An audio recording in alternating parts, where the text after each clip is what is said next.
Well, when I put these little connectors into an electrical box, someone showed me one time an easy way to tighten them up. So let's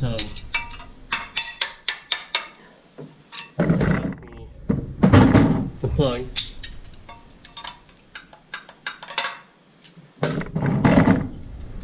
Put the connector in.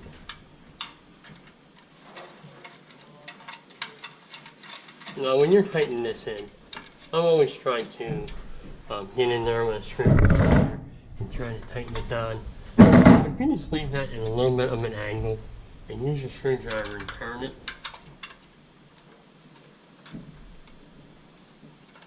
that really tightens it in easily and without issue.